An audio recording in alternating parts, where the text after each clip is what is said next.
ವರ್ಷಗಳಿಂದ ನಮ್ಮ ಮಂಡಳಿಯ ಸದಸ್ಯರಿದ್ದೇ ಲೇಜಿಮ್ ತರಬೇತಿಯನ್ನು ಪಡೆದು ಯುವಕರಿಂದ ಲೇಜಿಮ್ ತರಬೇತಿ, ಅದರ ಜೊತೆಗೆ ವಾರ್ಕರಿ, ಮಹಿಳೆಯರಿಂದ ವಾರ್ಕರಿ ನೃತ್ಯ, ಈ ರೀತಿ ನಮ್ಮ ಸಂಸ್ಕೃತಿ ಪರಂಪರೆ ಬಿಂಬಿಸುವ ದೃಷ್ಟಿಯಿಂದ ನಮ್ಮ ಮಂಡಳಿ ಕಳೆದ 7 ವರ್ಷಗಳಿಂದ ಈ ರೀತಿ ಸಾಂಸ್ಕೃತಿಕವಾಗಿ ಗಣೇಶ ವಿಸರ್ಜನಾ ಕಾರ್ಯಕ್ರಮವನ್ನು ನಡೆಸ್ಕೊಂಡು ಬಂದಿದ್ದೆ. ಅದಕ್ಕೆ ಎಲ್ಲ ಈ ಸಂದರ್ಭದಲ್ಲಿ ಮತ್ತೊಮ್ಮೆ ಎಲ್ಲರಿಗೂ ಗಣೇಶೋತ್ಸವ ಶುಭಾಶಯ ತಿಳಿಸುತ್ತೇನೆ. ಎಲ್ಲರಿಗೂ ನಮಸ್ಕಾರಗಳು. ಸೂರದ್ರ ಬಾಗಲಕೋಟೆ ಮಹಾನಗರ ಪಾಲಿಕೆ ಸದಸ್ಯ.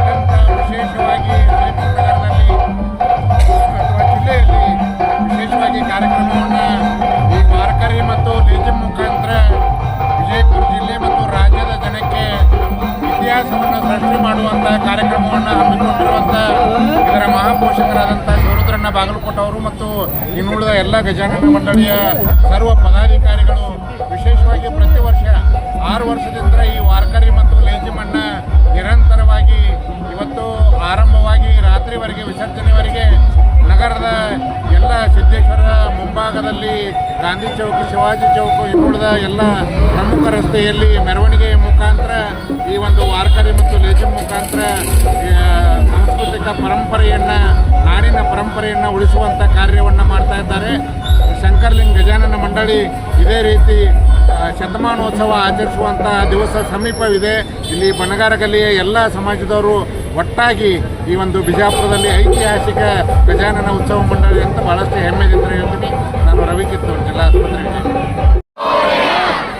ಶ್ರೀ ಶಂಕರಲಿಂಗ ಗಜಾನನ ಮಂಡಳಿ ಸಂಕಲ್ಪ ಸಿದ್ಧಿ ಗಜಾನನ ವಿಸರ್ಜನಾ ಈ ಒಂದು ವೇದಿಕೆ ಕಾರ್ಯಕ್ರಮದ ಮೇಲೆ ಉಪಸ್ಥಿತರಿರುವಂತ ಪೂಜ್ಯ ನಮ್ಮ ರಾಮಕೃಷ್ಣ ಆಶ್ರಮದ ಮಾತಾಜಿಯವರಾದಂಥ ಕೃಪಾಮಯಿ ಶಾರದಾಶ್ರಮದ ಮಾತಾಜಿಯವರಿಗೆ ಹೃತ್ಪೂರ್ವಕವಾದಂಥ ಸ್ವಾಗತವನ್ನು ಈ ಸಂದರ್ಭದಲ್ಲಿ ಕೊಡ್ತೀನಿ. ಅದೇ ರೀತಿ ಈ ಒಂದು ಕಾರ್ಯಕ್ರಮದ ಕೇಂದ್ರ ಬಿಂದು ಉದ್ಘಾಟಕರಿಗೆ ಆಗಮಿಸಿದಂಥ ನಮ್ಮ ನಗರದ ಜನಪ್ರಿಯ ಶಾಸಕರಾದಂಥ ಸನ್ಮಾನ್ಯ ಶ್ರೀ ಬಸವಗೌಡ ಪಾಟೀಲ್ ಯತ್ನಾವರಿಗೂ ಕೂಡ ನಾನು ಹಾರ್ದಿಕವಾದ ಸ್ವಾಗತವನ್ನು ಕೊಡ್ತೇನೆ. ಅದೇ ರೀತಿ ನಮ್ಮ ಮಹಾನಗರ ಪಾಲಿಕೆಯ ಪೂಜ್ಯ ಮಹಾಪೌರರಾದಂಥ MS ಕರಡಿ ಅವರಿಗೂ ಕೂಡ ನಾನು ಹಾರ್ದಿಕವಾದ ಸ್ವಾಗತವನ್ನು ಕೊಡ್ತೇನೆ. ಉಪ ಮಹಾಪೌರರಾದಂಥ ಸುಮಿತ್ರಾ ಜಾಧವ್ ಅವರಿಗೂ ಕೂಡ ನಾನು ಹಾರ್ದಿಕವಾದ ಸ್ವಾಗತವನ್ನು ಕೊಡ್ತೇನೆ. ಅದೇ ರೀತಿ ನಮ್ಮ ಬೆಳಗಾವಿ ವಿಭಾಗದ ನಮ್ಮ ರಾಷ್ಟ್ರೀಯ ಸ್ವಯಂ ಸೇವಕ ಸಂಘದ ವಿಭಾಗ ಪ್ರಚಾರಕರಾದಂಥ ಶ್ರೀಯುತ ರವಸಾಬ್ಜಿ ಅವರಿಗೂ ಕೂಡ ನಾನು ಹಾರ್ದಿಕವಾದ ಸ್ವಾಗತವನ್ನು ಕೊಡ್ತೇನೆ. ನಮ್ಮ ಶಂಕರಲಿಂಗ ದೇವಸ್ಥಾನದ ಅಧ್ಯಕ್ಷರಾದಂಥ ವಿರೂಪಾಕ್ಷಿ ಶಹಾದ್ ಅವರಿಗೂ ಕೂಡ ನಾನು ಹಾರ್ದಿಕವಾದ ಸ್ವಾಗತ ಕೊಡ್ತೇನೆ. ನಮ್ಮ ಮಹಾನಗರ ಪಾಲಿಕೆಯ ಸದಸ್ಯರಾದಂಥ ರಾಜಶೇಖರ್ ಮಗಿಮಠ್ ಅವರಿಗೂ, ರಾಹುಲ್ ಜಾಧವ್ ಅವರಿಗೂ, ವಿಠಲ್ ಹೊಸಕೋಟೆ ಅವರಿಗೂ, ಪ್ರೇಮಾನಂದ್ ಬಿರಾದರ್ ಅವರಿಗೂ, ಹಿರಿಯರು ನಮಗೆಲ್ಲ ಆತ್ಮೀಯರಾದಂಥ ನಮ್ಮ ಉಮೇಶ್ ಲೋಣಿ ಅವರಿಗೂ ಕೂಡ ಸ್ವಾಗತವನ್ನು ಕೊಡ್ತೇನೆ. ಮತ್ತು ಇವ ನಮ್ಮ ಹಿರಿಯರು ಮಾರ್ಗದರ್ಶಕರಾದಂಥ ಶಂಭುಲಿಂಗ ಹೆರಳಿಗೆ ಅವರಿಗೂ ಕೂಡ ನಾನು ಹಾರ್ದಿಕವಾದ ಸ್ವಾಗತವನ್ನು ಕೊಡ್ತೇನೆ. ಅದೇ ರೀತಿ ನಮ್ಮ ಶಂಕರಲಿಂಗ ಗಜಾನನ ಮಂಡಳಿಯ ಅಧ್ಯಕ್ಷರಾದಂಥ ಆಶೀಶ್ ಹುಷಾರ್ ಅವರಿಗೂ ಕೂಡ ನಾನು ಸ್ವಾಗತವನ್ನು ಕೊಡ್ತೇನೆ. ನಮ್ಮ ಮಹಾನಗರ ಪಾಲಿಕೆಯ ಆಯುಕ್ತರಾದಂಥ ಶ್ರೀ ವಿಜಯಕುಮಾರ್ ಮೆಕ್ಕಳಿಕೆ ಅವರು ವೇದಿಕೆಗೆ ಬರಬೇಕಂತ ಅವರಲ್ಲಿ ವಿನಂತಿಸ್ತೇನೆ. ಮತ್ತು ಇದೊಂದು ಸಂದರ್ಭದಲ್ಲಿ ಈ ನಮ್ಮ ಪ್ರಸಾದ ಉಮೇಶ್ ಲೋಣಿ ಅವರು, ಶಿವಶಂಕರ್ ಕುರ್ಲಿ ಅವರು, ರಾಜು ಲೋಣಿ ಅವರ ನೇತೃತ್ವದಲ್ಲಿ ಪ್ರತಿ ದಿವಸ ನಮ್ಮ ದೇವಸ್ಥಾನದ ಆವರಣದಲ್ಲಿ ಅವರೆಲ್ಲ ಸದಸ್ಯರ ಟೀಮ್ ಕೊಡಿ ಒಂದು ಪ್ರತಿದಿನ ಪ್ರಸಾದ ವ್ಯವಸ್ಥೆ ಮಾಡ್ತಾರೆ. ಅದರ ಜೊತೆಗೆ ಮೊನ್ನೆ ರಕ್ತದಾನ ಶಿಬಿರ ಇರ್ಬೋದು, ಆರೋಗ್ಯ ತಪಾಸಣೆ ಶಿಬಿರ ಇರ್ಬೋದು, ಈ ರೀತಿ ಸಮಾಜಮುಖಿಯಾಗಿ 10 ಕಾರ್ಯಕ್ರಮಗಳನ್ನ ನಾವು ಶಂಕರಲಿಂಗ ಗಜಾನನ ಮಂಡಳಿ ಮಾಡ್ಕೊಂಡು ಬಂದೆವು. ಅದಕ್ಕೆ ಈ ಸಂದರ್ಭದಲ್ಲಿ ಮತ್ತೊಮ್ಮೆ ವೇದಿಕೆ ಮೇಲೆ ಉಪಸ್ಥಿತಿರುವಂತಹ ಎಲ್ಲ ಹಿರಿಯರಿಗೂ ಮತ್ತು ಎಲ್ಲ ಶ್ರದ್ಧೆಯ ಮಾತಾ ಭಗಿನಿಯರಿಗೂ ಮತ್ತೊಮ್ಮೆ ಸ್ವಾಗತವನ್ನು ಕೊಡಿ. ನಾನು ಸ್ವಾಗತ ಭಾಷಣ ಮುಗಿಸ್ತೇನೆ. ಜೈ ಹಿಂದ್, ಜೈ ಕರ್ನಾಟಕ. ಶ್ರೀ ಬಸವಗೌಡ ರಾಮಗೌಡ ಪಾಟೀಲ್ ಯತ್ನಾಳ್ ಅವರಿಗೆ ನಮ್ಮ ಗಜಾನನ ತರುಣ ಮಂಡಳಿಯ ಮಹೇಶ್ ಕುರ್ಲೆ, ಶಿವಾನಂದ್ ಗಿಡವೀರ್ ಅವರು ಬಂದು ಗೌರವವನ್ನು ಸಲ್ಲಿಸಲು ಅವರಲ್ಲಿ ವಿನಂತಿ ಮಾಡ್ತೀವಿ. ನಮ್ಮ ಪೂಜ್ಯ ಮಹಾಪೌರರು ಮಹಾನಗರ ಪಾಲಿಕೆ MS ಕರಡಿ ಅವರಿಗೆ ನಾಗರಾಜ್ ಮಟ್ಟಿಕಲ್ಲಿ ಅವರು, ಅನಂತ್ ಗಿಡವೀರ್ ಅವರು ಬಂದು ಗೌರವವನ್ನು ಸಮರ್ಪಿಸಲು ಅವರಲ್ಲಿ ವಿನಂತಿ ಮಾಡ್ತೀನಿ. ರಾಜು ಜಾಧವ್ ಅವರಿಗೆ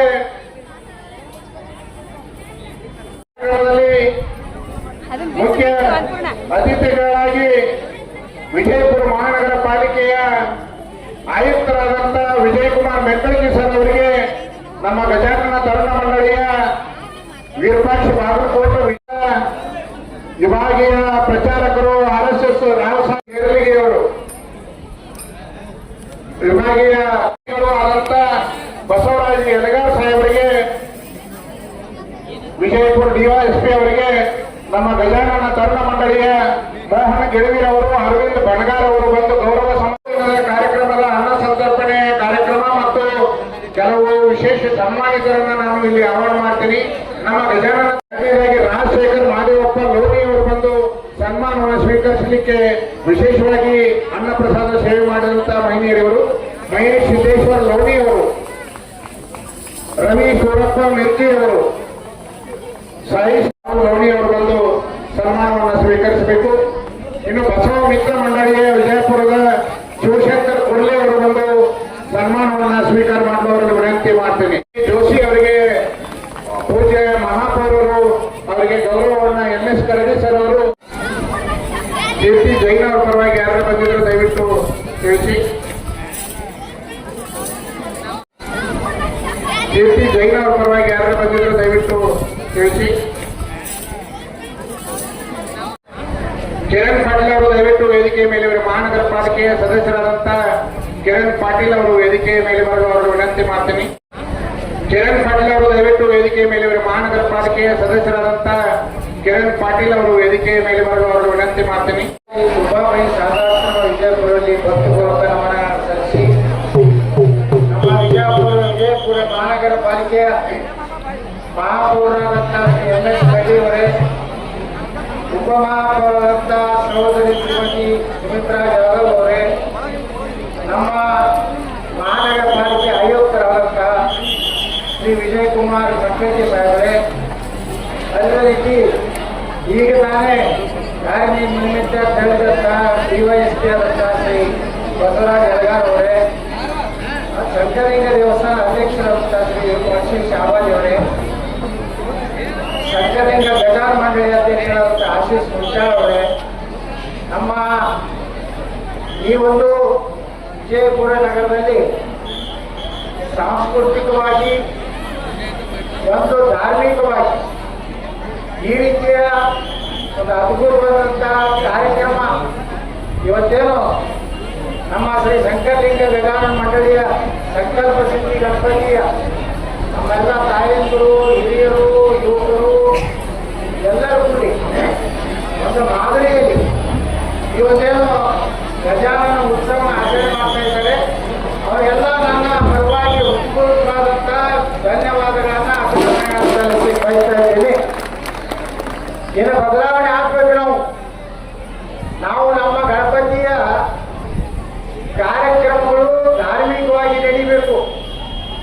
ಎಲ್ಲ ಜನ ಹಗಲನ್ನು ಮಾಡಿದ್ರೆ ಎಲ್ಲ ತಾಯಿಗಳು, ಹಿರಿಯರು, ವಯಸ್ಸಾದವರು, ಬಜಾರ್ಗೆ ಬಂದವರು ಎಲ್ಲರೂ ಕಣ್ಣು ತುಂಬುವಂತ ಕಾರ್ಯಕ್ರಮ ಆಗ್ಬೇಕಾದ್ರೆ ಗಣಪತಿ ವಿಸರ್ಜನೆ ಏನಿದೆಯಲ್ಲ ಮುಂಜಾನೆ 12 ಗಂಟೆಗೆ ಪ್ರಾರಂಭ ಆಗ್ಬೇಕು. 12 ಗಂಟೆಗೆ ಪ್ರಾರಂಭ ಆಗಿ ನೀವು ಸಂಗೀತ ಎಷ್ಟು ಕುಣಿತೀರಿ, ಎಷ್ಟು ಆನಂದ ಪಡ್ತೀರಿ, ಅಷ್ಟೇ ಜನರು ಸಹ ಈ ರೀತಿಯ ಸಾಂಸ್ಕೃತಿಕ ಕಾರ್ಯಕ್ರಮಗಳನ್ನ ನೋಡಿ ಆನಂದ ಪಡಬೇಕು. ಬರೇ ರಾತ್ರಿ 12 ವರ್ಷಕ್ಕೆ ನಾವು ಕುಣಿದು ಯಾರು ನೋಡೋರು ಇರುವುದಿಲ್ಲ, ಯಾರು ಬಿಡೋರು ಇರುವುದಿಲ್ಲ. ಸುಮ್ಮನೆ ನಮ್ಮ ಮುಂದೆ ನಾವೇ ಕುಣ್ಬೋದು, ನೋಡೋರು ಬೇಕಲ್ಲ. ಈಗ ಸ್ಟಾರ್ಟ್ ಆಗ್ತಿತ್ತು ಇದು ನೋಡಿ, ಇಡೀ ಬಜಾರ್ ಎಲ್ಲ ಅಡ್ಡಾಡಿ ಬರ್ತಾರೆ. ಎಲ್ಲರೂ ಬಿಜಾಪುರಕ್ಕೆ ಸಂತಿಗೆ ಬಂದವರು, ಪ್ರವಾಸಕ್ಕೆ ಬಂದವರು, ಕಾರ್ಯನಿಮಿತ್ತ ಬಂದವರು, ನಮ್ಮ ಬಿಜಾಪುರ ಜನ ಎಲ್ಲರೂ ಹೊರಗೆ ಬಂದು ನೋಡ್ತಾರ, ಆನಂದ ಪಡ್ತಾರ. ಸಕ್ರಿಯವಾಗಿ ಭಾಗವಹಿಸುವಂತದ್ದು ಜನ ಆದಾಗ ಒಂದು ಗಜಾನನ ಉತ್ಸವ ಆಗಲಿ, ಹಿಂದೂ ಧಾರ್ಮಿಕ ಕಾರ್ಯಕ್ರಮಗಳಾಗಲಿ, ಆ ವಿನಂತಿ ಮಾಡ್ಕೊತೀನಿ. ಮೊನ್ನೆನೂ ನಾ ಹೇಳಿದ್ದೆ, ನಮ್ಮ ಪೊಲೀಸ್ ಇಲಾಖೆಯವರು, ಜಿಲ್ಲಾಧಿಕಾರಿಗಳು ಎಲ್ಲ ಕೂಡಿ ಮುಂದೆ ವರ್ಷ ಆದರೂ 12 ಗಂಟೆಗೆ ಗಣಪತಿಯನ್ನ ಎತ್ತುವಂಥದ್ದು ಪ್ರಾರಂಭ ಆಗಬೇಕು. ಇದು ಮೊದಲು ವಿರೋಧ ಬರ್ತದ, ಒಂದಿಷ್ಟು ಮಂದಿ ಧಿಕ್ಕಾರ ಅವತಾರ ಅನಾಯಕ. ಅಧಿಕಾರ ಅನ್ನೋದ್ರಿಂದ ಏನು ನನಗೇನು ನುಕ್ಸಾನ ಆಗೋದಿಲ್ಲ. ಭಾಳ ಮಂದಿ ಧಿಕ್ಕಾರ ಅನ್ನೋ ಕಂಪನಿ ಭಾಳ ಅದಾರ, ಅದು ನಾನೇ ಆಸೆ ಕೊಡ್ಲಾಕತ್ತೀನಿ.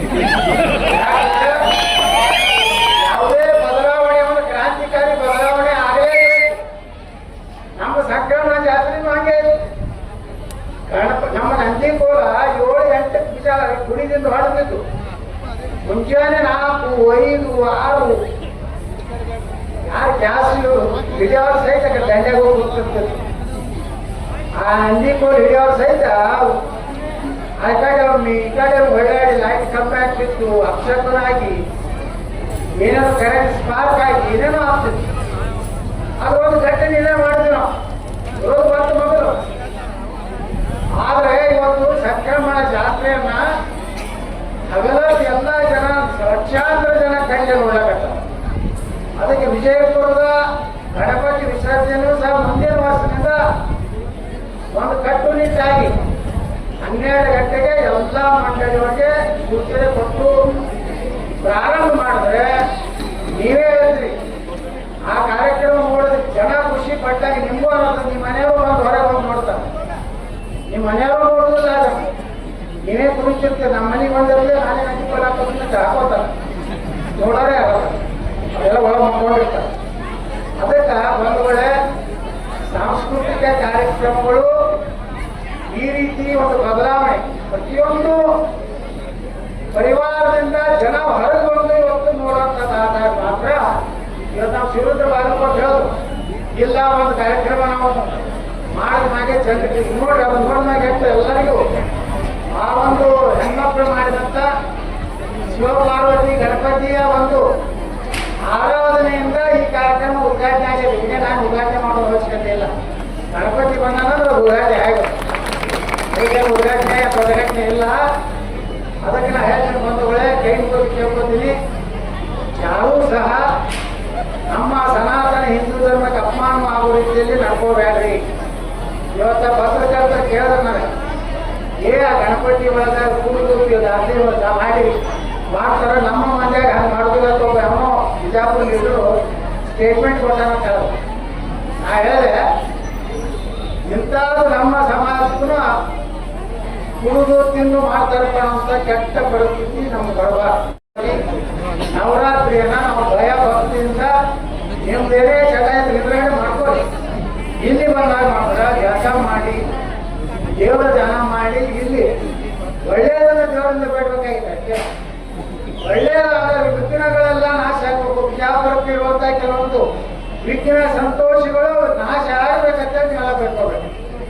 ಏನೇ ಒಳ್ಳೆ ಕೆಲಸ ಆಗ್ತದೆ ಆ ಜಾಗೃತ ನಾಶ ಆಗಲಿ, ಬಿಜಾಪುರ ಇನ್ನೂ ಉದ್ಧಾರ ಆಗಲಿ, ಇನ್ನೂ 10 ಮೆಡಿಕಲ್ ಕಾಲೇಜ್ ಬರಲಿ, ಬಿಜಾಪುರ ಇಂಡಸ್ಟ್ರಿ ಬರಲಿ ಅನ್ನೋಂಥದ್ದು ಇರೋದು ಹೊತ್ತು ನಾವೇನು ಮಾಡಕತ್ತೀವಿ ನೋಡಿ. ಬಿಜಾಪುರ ಎಷ್ಟು ಸುಂದರವಾದಂಥ ಬಿಜಾಪುರ ನಿರ್ಮಾಣ ಆಗಿದೆ. ಇದು ಇಟ್ಟೇ ಕೂಡ ಬಿಜಾಪುರನ ಒಂದು ರೀತಿ ಹತ್ಯಾಗಿದೆ. ನಮ್ಮ ಕಮಿಷನರ್ ನಾವು ಭಾಳ ಪ್ರಯತ್ನ ಮಾಡಿದ್ವಿ, ಇದೆಲ್ಲ ಪರಿಹಾರ ಕೊಟ್ಟು ಏನೇನು ಮಾಡಬೇಕಷ್ಟು. ಸರ್ಕಾರ ಕೂಡ ದುಡ್ಡಿಲ್ಲ. ಈಗ ನಮ್ಮದು ಇಲ್ಲಿ ಪೊಲೀಸ್ ಹೆಡ್ ಕ್ವಾರ್ಟರ್ನಿಂದ ಸ್ವಲ್ಪ SP ಆಫೀಸ್ ತರ ಖುಲ್ಲಾಗಿಬಿಟ್ರ, ಇದು ಇಟ್ಟು ಖುಲ್ಲಾಗಿಬಿಟ್ರ ಬಿಜಾಪುರವನ್ನ ಮೀರಿಸುವಂತ ನಗರ ಕರ್ನಾಟಕದಲ್ಲಿ ಯಾವೂ ಇಲ್ಲ. ನೀವು ಬೇಕಾದ್ರೆ ಬೆಳಗಾವಿ ಹುಬ್ಬಳ್ಳಿ ನೋಡ್ಕೊಂಡು ಬರ್ರಿ. ನಾ ಹೇಳಕ್ಕೆ ಸುಳ್ಳಿದ್ರೆ ಹುಬ್ಬಳ್ಳಿ ಪರಿಸ್ಥಿತಿ ಹೆಂಗೈತಿ, ಬೆಳಗಾವಿ ಹೆಂಗೈತಿ, ಕಲಬುರಗಿ ಹೆಂಗೈತಿ, ನಮ್ಮ ಬಿಜಾಪುರ ಹೆಂಗೈತಿ. ನಮ್ಮ ಕಮಿಷನರ್ ಅವರು ಇಲ್ಲೇ ಅದಾರ.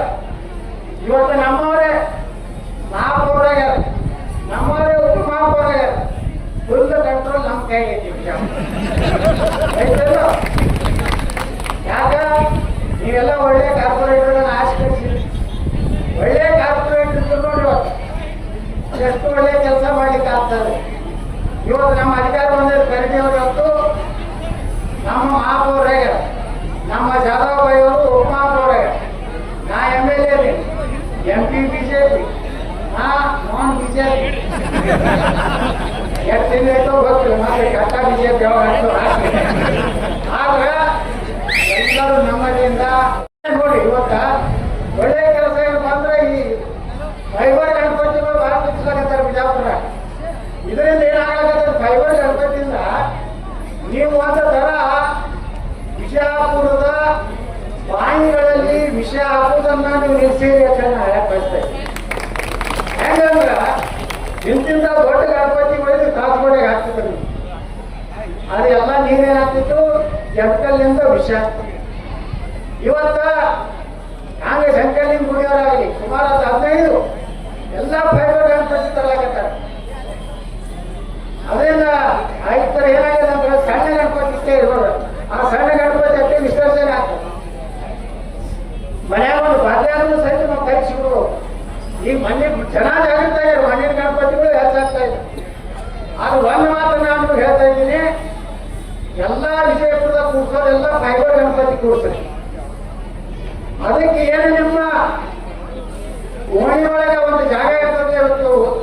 ಇಲ್ಲದೆ ಇರೋದಾಗ ಗಾರ್ಡನ್ ಪರ್ಪಸ್ ಜಾಗ ಇರ್ತದೆ. ಅಲ್ಲಿ ನೀವು ಒಂದು ಅದಕ್ಕೆ ಆದಂತ ಒಂದು ರೂಮ್ ಮಾಡಿ ಇಲ್ಲಿ ಹೆಂಗ್ ಮಾಡ್ಯಾರ, ಇಲ್ಲಿ ಒಳಗ ಭಾಳ ಒಳ್ಳೆಯಾಗಿ ಮಾಡ್ಲಕತ್ತ ಅಂತ ರೂಮ್ಗಳಿಗೆ ನಾ 5 ಲಕ್ಷ ರೂಪಾಯಿ ಅದೊಂದು ಭವನ ಕಟ್ಟಲಿಕ್ಕೆ ನಾ ಹಣ ಕೊಡ್ತಾ ಇದ್ದೀನಿ. 1 ಲಕ್ಷ 2 ಲಕ್ಷ ರೂಪಾಯಿ ಕಡಿಮೆ ಬಿದ್ದರೆ ಕೈಲೇ ಕೊಡ್ತೀನಿ. ಎಲ್ಲಾ ಗಣಪತಿಗಳು ಫೈಬರ್ ಆಗ್ಬೇಕು, ಸಣ್ಣವನ್ನು ಮಣ್ಣಿನ ಗಣಪತಿ ಕೂಡಿಸ್ಬೇಕು. ಯಾವ ತಾಸ್ಪಡೆ ಹೊಡಿತೀರ ಅನ್ನೋದು ಚಿಂತೆ ಮಾಡಬಾರ್ದು. ಬಾವಿಗಳಲ್ಲಿ ಹೊಡೆಯುವಂಥದನ್ನ ತೆಗಿಬೇಕು. ಅದು ಯಾಕೆ ಹೇಳ್ತಾ ಇದ್ದೀನಿ ಅಂದ್ರೆ, ಅದು ಅಂತರ್ಜಲದಾಗ ಹೋಗಿ ನಮ್ಮೇನು ಗಣಪತಿ ಎಲ್ಲ ಕೆಮಿಕಲ್ ಇರ್ತದೆ ಬಣ್ಣ, ಅದು ವಿಷ ಆಗಿ ಕ್ಯಾನ್ಸರ್ ಆಗ್ತದೆ. ಅದಕ್ಕೆ ನಾವು ವಿನಂತಿ ಮಾಡ್ಬೋದು, ನೀವು ಯಾವ್ಯಾವ ಮನೆಯವರು ನನ್ನ ಕಡೆ ಬರ್ರಿ. ಮುಂದಿನ ವರ್ಷ ಅನ್ನೋದ್ರ ಯಾರು ಒಂದು 10 ರಿಂದ 15 ಗಣಪತಿಗಳಿಗೆ ನಾನು 5 ಲಕ್ಷ ರೂಪಾಯಿ ಅಲ್ಲಿ ಭವನ ಕಟ್ಟಲಾಕ ಕೊಡ್ತೇನೆ. ಅದು ಕಾನೂನು ಸರಿ, MLA ಫಂಡ್ ಕೊಡ್ತೀನಿ. ಇವಾಗ ಗಾರ್ಡನ್ ಜಾಗದಾಗ 5% ನಾವು ಸಮುದಾಯ ಭವನ ಅಂತ ಯಾವಾಗ ಕೊಡುವುದಿಲ್ಲ. 5 ಲಕ್ಷ ಕೊಟ್ಟೆ ಅಂದ್ರೆ ಒಂದು ಚೆನ್ನಾಗಿ ಒಂದು ಗಣಪತಿ ಇದು ಮಾಡ್ತಾರೆ, ಮಂಟಪ ಮುಂದೆ ಸೆಟರ್ಸ್ ಮಾಡ್ತೀವಿ. ಒಳಗೆ ಫೈಬರ್ ಗಣಪತಿ ಯಾವಾಗಲೂ ಹೆಣ್ಮಕ್ಳಂತೂ ಈ ಗಣಪತಿದು ಏನು ಬರ್ತಾವಲ್ಲ, ಗಣಪತಿದು ಸಂಕಷ್ಟಿ ಬಂದಾಗ ಅವರು ಬರ್ತಾರೆ. ಅದು ನಡೀತದೆ. ಯಾವ ನಿಮ್ಮ ಓಣ್ಯಾಗ ಒಂದು ಹನುಮಂತೇವ್ರ ಗುಡಿ ಇರ್ತದ, ಈಶ್ವರನ ಗುಡಿ ಇರ್ತದ, ಮಲ್ಲಿಕಾರ್ಜುನ ಗುಡಿ ಇರ್ತದ, ನಾಗಪ್ಪ ಇರ್ತಾನೆ, ಯಾರು ಒಬ್ರು ಇದ್ದೇ ಇರ್ತಾರಲ್ಲ. ಅದ್ರ ಮಕ್ಕಳು ಒಂದು ಸೆಟ್ ಕಟ್ಕೋರಿ, ಫೈಬರ್ ಇಂತ ಗಣಪತಿ ತಂದಿಡ್ರಿ, ಸಣ್ಣ ಮಣ್ಣಿನ ಗಣಪತಿ ಮಾಡಿ ಅದನ್ನೇ ಮೆರವಣಿಗೆ ಮಾಡಿ ಅದನ್ನೊಂದು ವಿಸರ್ಜನೆ ಮಾಡಿ ದೊಡ್ಡ ವಯಸ್ಸು ಮತ್ತೆ ಅದಕ್ಕೆ ಅಗೆಲ್ಲ ಕೂಡಿಸ್ತಾರೆ. ನಮ್ಮ ಬಿಜಾಪುರ ಸುರಕ್ಷಿತ ಆಗ್ತದೆ. ನಮ್ಮ ಬಿಜಾಪುರ ತಾಸು ರಕ್ಷಣೆ ಮಾಡ್ಬೇಕಾಗಿದೆ. ಯಾಕಂದ್ರೆ ಅದ್ರ ನೀರು ಸಿವಿಲ್ ಹಾಸ್ಪಿಟಲ್ ತಗೊಳಕತ್ತೀವಿ. ಅದ್ರ ನೀರ ಇಲ್ಲಿ ಸುತ್ತಮುತ್ತಲ ಎಲ್ಲ ಊರಿಗೆ ಈಗ ಕನೆಕ್ಷನ್ ಕೊಡಕತ್ತೀವಿ.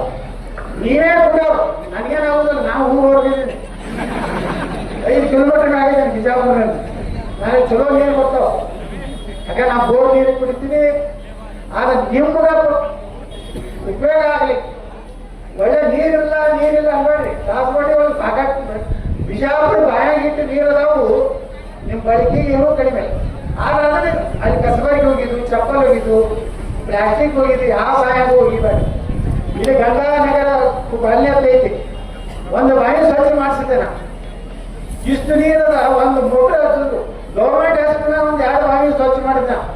410 HP ಮೋಟರ್ ಹಚ್ಚಿದ್ರು ನೀರು ಸರಿಲಿಲ್ಲ. ಆದ್ರೆ ಅದನ್ನು ಉಳಿಸೋದು ಕೆಲಸ ನಮ್ದು ಐತಲ್ಲ. ಅದಕ್ಕೆ ಒಂದು ವೇಳೆ ಇನ್ನು ಮ್ಯಾಗ ಫೈಬರ್ ಗಣಪತಿ ನಂಗೆ 5 ಲಕ್ಷ ರೂಪಾಯಿ ಕಡಿಮೆ ಬಿದ್ದಾಗ ಫೈಬರ್ ಗಣಪತಿ ತರಕ್ಕೆ ಕಡಿಮೆ ಬಿದ್ದು 1 ಲಕ್ಷ 2 ಲಕ್ಷ ಕೈಗೆ ಕೊಡ್ತೀನಿ. ಎಲ್ಲರೂ ಕೂಡಿ ಎಲ್ಲ ಮಾಡ್ತೀರಾ? ಬಿಜಾಪುರ ಬದಲಾವಣೆ ಮಾಡ್ತೀರಾ? ಮುಂದಿನ ಸಲ ಎಲ್ಲರೂ 12 ಗಂಟೆಗೆ ಪ್ರಾರಂಭ ಮಾಡ್ತೀರಾ? ಎಲ್ಲರೂ ಕಡಿಮೆ ನೋಡೋಣ. ಸಂಭ್ರಮದಿಂದ ಇಂತಹ ಒಂದು ಶುಭ ಕಾರ್ಯಕ್ರಮವನ್ನ, ಪವಿತ್ರ ಕಾರ್ಯಕ್ರಮವನ್ನ ಹಮ್ಮಿಕೊಳ್ಳಲಾಗಿರುವಂತಹ ಶಂಕರಲಿಂಗ ಗಜಾನನ ಮಂಡಳಿ ಸಂಕಲ್ಪ ಸಿದ್ಧಿ ಗಣಪತಿ ವಿಸರ್ಜನಾ ಕಾರ್ಯಕ್ರಮದ ವೇದಿಕೆಯಲ್ಲಿ ಉದ್ಘಾಟಕರಾಗಿ ಆಗಮಿಸಿರುವಂತಹ ನಗರ ಶಾಸಕರಾಗಿರುವಂತಹ ಶ್ರೀಮಾನ್ ಬಸವಗೌಡ ಯತ್ನಾಳ್ ನನ್ನ ಶುಭ ಹೃದಯದ ನಮಸ್ಕಾರಗಳು. ಹಾಗೆ ಎಲ್ಲ ಈ ಕಾರ್ಯಕ್ರಮನ ಅತ್ಯದ್ಭುತವಾಗಿ ಏರ್ಪಾಡು ಮಾಡಿರುವಂತಹ ಶಂಕರಲಿಂಗ ಗಜಾನನ ಮಂಡಳಿಯ ಎಲ್ಲ ಸದಸ್ಯರಿಗೂ ಕೂಡ ನನ್ನ ಹೃತ್ಪೂರ್ವಕವಾಗಿರುವಂತಹ ಅಭಿನಂದನೆಗಳನ್ನು ಸಲ್ಲಿಸಲಿಕ್ಕೆ ಇಷ್ಟಪಡುತ್ತೇನೆ. ಈ ವೇದಿಕೆಯಲ್ಲಿ ಕಾರ್ಯಕ್ರಮದಲ್ಲಿ ಭಾಗವಹಿಸುವಂತಹ ಪ್ರತಿಯೊಬ್ಬರ ಹೆಸರನ್ನು ಸಮಯ ತುಂಬ ಹೋಗುತ್ತೆ.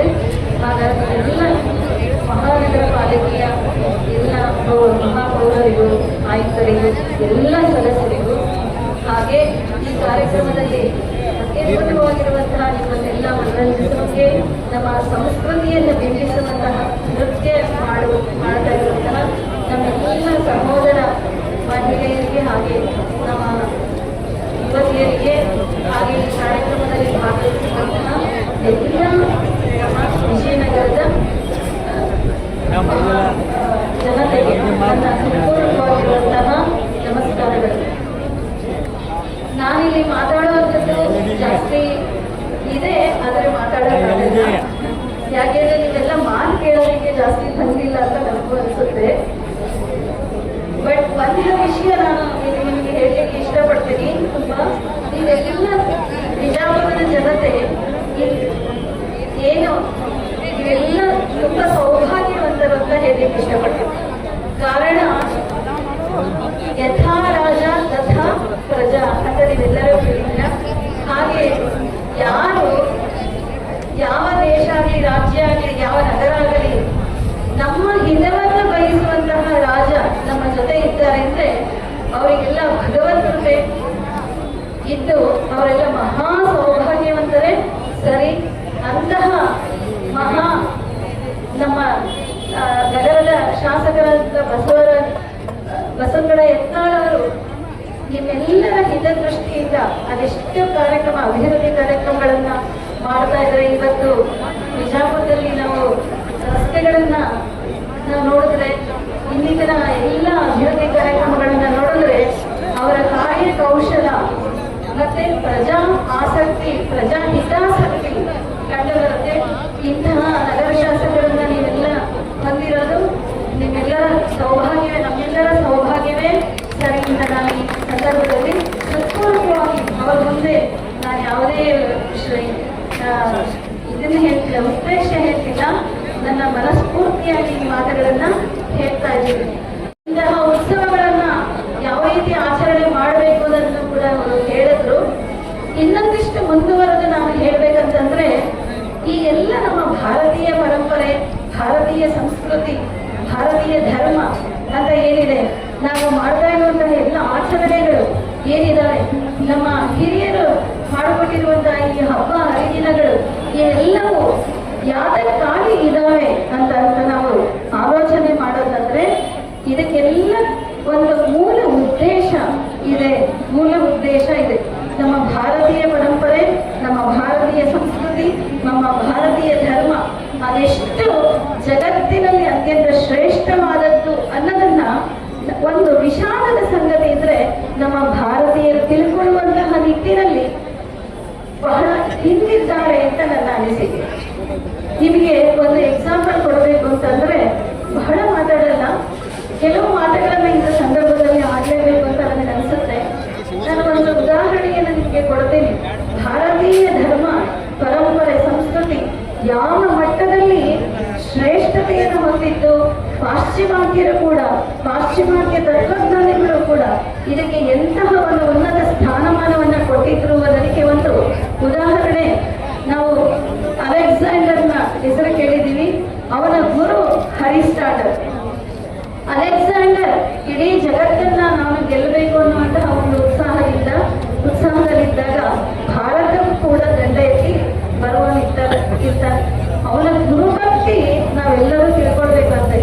ಅವನ ಗುರುಭಕ್ತಿ ಅತ್ಯಂತ ಶ್ರೇಷ್ಠ ಮಟ್ಟದ ಗುರುಭಕ್ತಿ. ಅವನು ಒಬ್ಬ ರಾಜನಾಗಿದ್ರು ಕೂಡ ಆ ಗುರುವಿಗೆ ಅತ್ಯಂತ ನಿಷ್ಠನಾಗಿದ್ದ. ಅವನು ಮೊಟ್ಟ ಮೊದಲು ಭಾರತಕ್ಕೆ ದಂಡೆತ್ತಿ ಬರುವ ಮೊದಲು ಹೋಗ್ತಾನೆ ಅರಿಸ್ಟಾಟಲ್ ಹತ್ರ, ತನ್ನ ಗುರುವಿನ ಹತ್ರ, ನಾನು ಈ ರೀತಿ ಹೋಗ್ತಾ ಇದ್ದೀನಿ, ಭಾರತವನ್ನ ಗೆದ್ದು ಬರಲಿಕ್ಕೆ ಆಶೀರ್ವಾದ ಮಾಡಿ ಅಂತ. ಅರಿಸ್ಟಾಟಲ್ ಹೇಳ್ತಾನೆ, ಅವನ ಗುರು ಹೇಳ್ತಾನೆ ಒಂದು ಮಾತನ್ನ, ನಾವೆಲ್ಲ ಇದನ್ನ ಮನನ ಮಾಡಬೇಕು. ಹೇಳ್ತಾನೆ ಅರಿಸ್ಟಾಟಲ್, ಭಾರತವನ್ನ ಗೆಲ್ಲೋದಕ್ಕೆ ನೀನು ಹೋಗ್ತಿದ್ಯಾ, ಸರಿ, ಹಾಗಾದ್ರೆ ನೀನು ಒಂದು ಕೆಲಸ ಮಾಡು. ಭಾರತದಿಂದ ಅತಿ ಮುಖ್ಯವಾಗಿರುವಂತಹ 5 ವಸ್ತುಗಳನ್ನ ನೀನು ಭಾರತದಿಂದ ತಗೊಂಡ್ ಬಾ. ಅದನ್ನ ತಗೊಂಡ್ ಬಂದ್ರೆ ನೀನು ನಿಜವಾಗ್ಲೂ ಭಾರತವನ್ನ ಎದ್ದ ಹಾಗೆ. ಯಾವ್ಯಾವುದು ಅದು 5 ವಸ್ತುಗಳು? ನನ್ನನ್ನ ದಯವಿಟ್ಟು ಎಲ್ಲರೂ ಕೇಳಿಸ್ಕೊಳ್ಳಿ, ಮಾತಾಡೋದು ಬೇಡ, ಒಂದೆರಡು ನಿಮಿಷ. ಈ 5 ವಸ್ತುಗಳು ಯಾವದಪ್ಪ ಶ್ರೇಷ್ಠವಾದ್ದು? ನಾವು ಈ 5 ವಸ್ತುಗಳನ್ನ ಶ್ರೇಷ್ಠ ಅಂತ ನಾವು ಭಾವಿಸಿದೇವಾ ಅಂತ ನಾವು ಆತ್ಮಸಾಕ್ಷಿಯನ್ನ ಕೇಳ್ಕೊಳ್ಬೇಕು. ಅವನು ಅರಿಸ್ಟಾಟಲ್ ಹೇಳ್ತಾನೆ, ಯಾವುದು ಅದು? ರಾಮಾಯಣ ಗ್ರಂಥ. ನಾವೆಷ್ಟು ಜನ ಇಲ್ಲಿ ರಾಮಾಯಣ ಗ್ರಂಥವನ್ನ ಪೂರ್ಣ ಪ್ರಮಾಣದಲ್ಲಿ ಓದಿದ್ದೇವೆ, ಅಧ್ಯಯನ ಮಾಡಿದ್ದೇವೆ. ಪ್ರತಿಯೊಬ್ಬ ಭಾರತೀಯನು ರಾಮಾಯಣ ಗ್ರಂಥವನ್ನ ಅಧ್ಯಯನ ಮಾಡಲೇಬೇಕು. ಮತ್ತೊಂದು ಮಹಾಭಾರತ, ಭಗವದ್ಗೀತೆ. ನಾವಿವಾಗ ಎಲ್ಲ ಮ್ಯಾನೇಜ್ಮೆಂಟ್ ಕೋರ್ಸಸ್ ಅಂತ ಎಲ್ಲ ನಾವು ಎಲ್ಲ ಡಿಗ್ರಿ ಮುಗಿದ ಮೇಲೆ ನಮ್ಮ ಮಕ್ಕಳನ್ನ ಬ್ಯಾಂಗ್ಳೂರಿಗೆ, ಅಲ್ಲಿ ಇಲ್ಲಿ ದೊಡ್ಡ ದೊಡ್ಡ ಯೂನಿವರ್ಸಿಟಿಗಳಿಗೆ ಕಳಿಸ್ತೇವೆ. ಮ್ಯಾನೇಜ್ಮೆಂಟ್ ಕೋರ್ಸ್ ಅಂತ ಹೇಳಿ ಕಲ್ಸೋದಕ್ಕೆ. ನಮ್ಮ ಪ್ರಾಚೀನರು, ನಮ್ಮ ಋಷಿ ಮುನಿಗಳು, ನಮ್ಮ ಧರ್ಮ ಗ್ರಂಥಗಳಲ್ಲಿ ಅಂತ ಮ್ಯಾನೇಜ್ಮೆಂಟ್ ಕೋರ್ಸ್, ಶ್ರೀಕೃಷ್ಣ ಭಗವದ್ಗೀತೆಯಲ್ಲಿ ಅಂತ ಲೈಫ್ ಮ್ಯಾನೇಜ್ಮೆಂಟ್ ಕೋರ್ಸ್ ಅನ್ನುವುದನ್ನ ನಮಗೆ ಕೊಟ್ಟಿದ್ದಾರೆ. ಭಗವದ್ಗೀತೆಯಲ್ಲಿ ನಾವೇನಾದ್ರು ಸುಮ್ಮನೆ ಪೂಜೆ ಮಾಡೋದು, ಇಟ್ಟು ಬಿಟ್ಟು ಪೂಜೆ ಮಾಡೋದು ಅಂತ ತಿಳ್ಕೊಂಡಿದ್ದೀವಿ. ಅದು ಪ್ರತಿಯೊಬ್ಬ ಮನುಷ್ಯನನ್ನ ಅತ್ಯಂತ ಶ್ರೇಷ್ಠ ವ್ಯಕ್ತಿಯನ್ನಾಗಿ ಮಾಡುವಂಥದ್ದು. ಮಾನವತ್ವದಿಂದ ಮೃಗತ್ವದಿಂದ ಮಾನವತ್ವದಿಂದ ದೈವತ್ವಕ್ಕೆ ತೆಗೆದುಕೊಂಡು ಹೋಗುವಂತಹ ಒಂದು ಶಕ್ತಿ ಭಗವದ್ಗೀತೆಯಲ್ಲಿದೆ. ಆ ಭಗವದ್ಗೀತೆಯನ್ನ ಎರಡನೆಯ ವಸ್ತು ಅಂತ ಪರಿಗಣಿಸಿದಾನೆ ಇಲ್ಲಿ ಅರಿಸ್ಟಾಟಲ್. ಮೂರನೇ ವಸ್ತು ಗಂಗಾ ಜಲ.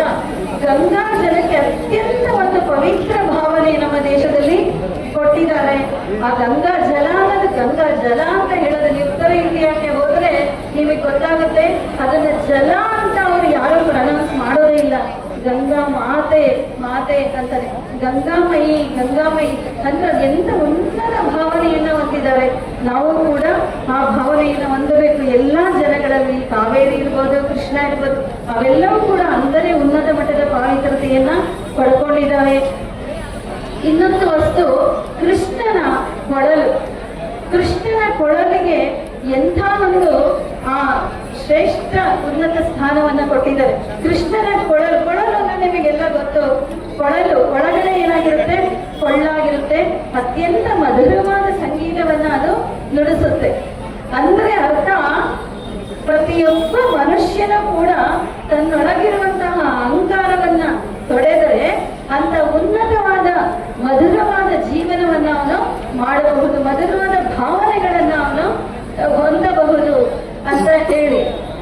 ಹೀಗೆ ಇನ್ನೊಂದು ಲಾಸ್ಟ್ ನೀವು ಕೇಳಲೇಬೇಕಾದಂಥದ್ದು ಅವನು ಹೇಳಿದಂತ ವಸ್ತು ಅಲ್ಲ, ಅದು ಏನದು ಅಂತಂದ್ರೆ ಅರಿಸ್ಟಾಟಲ್ ಹೇಳ್ತಾನೆ, ಭಾರತದಿಂದ ನೀನು ತರಲೇಬೇಕಾಗಿರುವಂತ ಮುಖ್ಯವಾದದ್ದು ಏನಂತಂದ್ರೆ ಒಬ್ಬ ಶ್ರೇಷ್ಠರಾದ ತತ್ವಜ್ಞಾನಿ.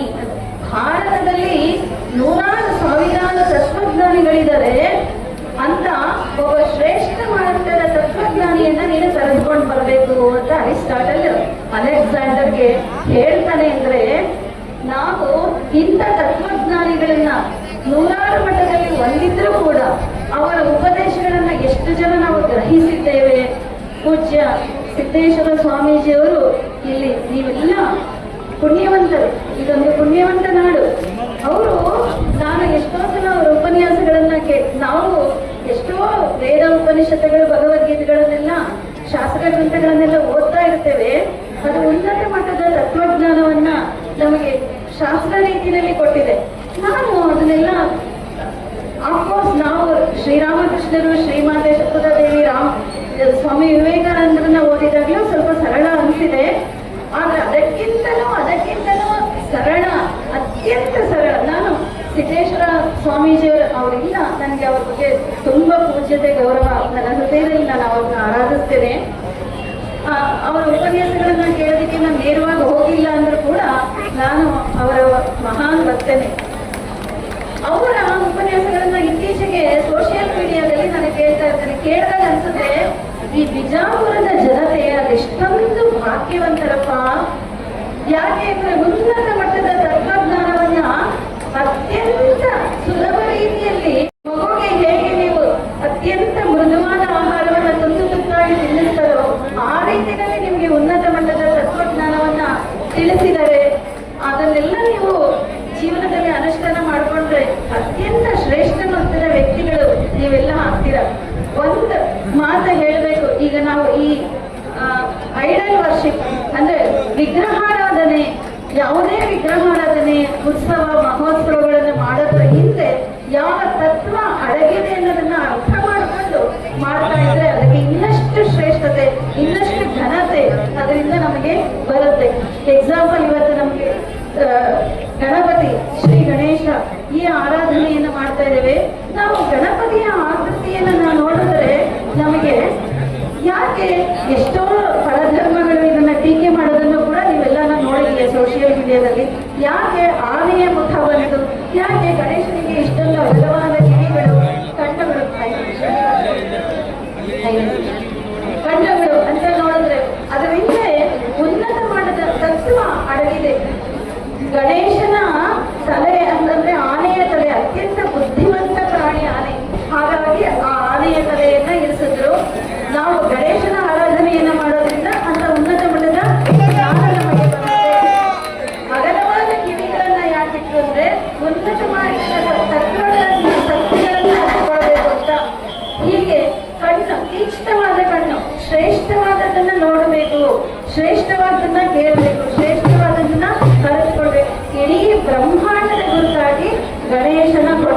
ಇರುವಂತದ್ದು, ಅದರ ಸುತ್ತ ಇರುವಂತಹ ಸರ್ಪ ಅದು ಆ ಉನ್ನತ ಜ್ಞಾನವನ್ನು ನಮಗೆ ಎಚ್ಚರಿಸುವಂಥದ್ದು. ಹೀಗೆ ಪ್ರತಿಯೊಂದು ಗಣೇಶನ ಅಂಗಾಂಗಗಳ ಹಿಂದೆ ಒಂದು ಉನ್ನತ ತತ್ವನೇ ಅಡಗಿದೆ.